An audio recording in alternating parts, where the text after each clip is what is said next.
பெண்ணுடைய காலத்திரம் கூட்டி கழிச்சு வளர்த்து தோத்து பிறக்கும் பொழுது அந்த பெண்ணுக்கு யாரால தோசை என்ன தோசைன்னு கேட்டு இது மாங்கலியா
$25 லட்சம் தசங்க வச்சுக்கணும். ஆமா, $100 தசங்க வரல. நான் என்ன பண்றது? போய் வேலையை பாருங்க மேடம். அதான் சரி.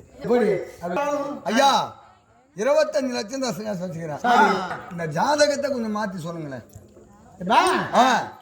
பொண்ணு பிறந்தா அது ஆணா இருந்தாலும் சரி பெண்ணா இருந்தாலும் சரி ஒரு மனிதனை பிறந்து விட்டோம்னா ஒரு மனிதனுக்கும் ஆணுக்குன்னு ஆணுக்குன்னு ஆம்பளைக்கு பொம்பளை கணக்கு கிடையாது.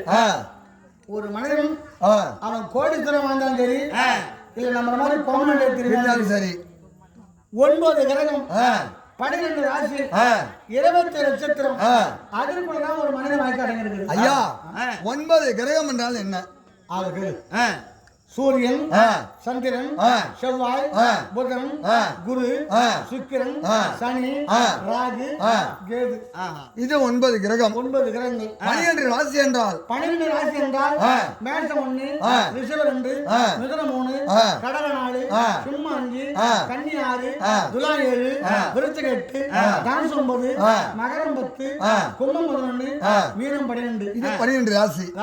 27 நட்சத்திரம். 27 நட்சத்திரம் என்றால் அஸ்வினி, பரணி, கிருத்திகை, மிருகசீடம், திருவாதிரை, புனர்பூசம், பூசம், ஆயில்யம், மகம், பூரம், உத்திரம், அஸ்தம், சித்திரை, சுவாதி, விஷாகம், அனுஷம், கேட்டை, மூலம், பூராடம், உத்திராடம், திருவோணம், அவிட்டம், சதயம், புரட்டாதி, உத்திரட்டாதி, எங்களாலே. ஐயா இது 27 நட்சத்திரம். இதுக்குள்ளதான் ஒரு மனிதன் வழக்கு அடங்கிருக்கு. பஞ்சாங்கத்துல சொல்லிட்டேன். பஞ்சாங்கத்துல உள்ளது நீங்க சொல்லிட்டீங்க. ஆமா, கதியை தொலைக்கலாம், காவல் இருந்தாலும் நமக்கு வந்து விதி தொலைக்க எந்த வேந்தர் அழகப்பா சாமி வருவதை எப்பொழுதும் வழியில் நிற்க போட்டுக்கிறேன்.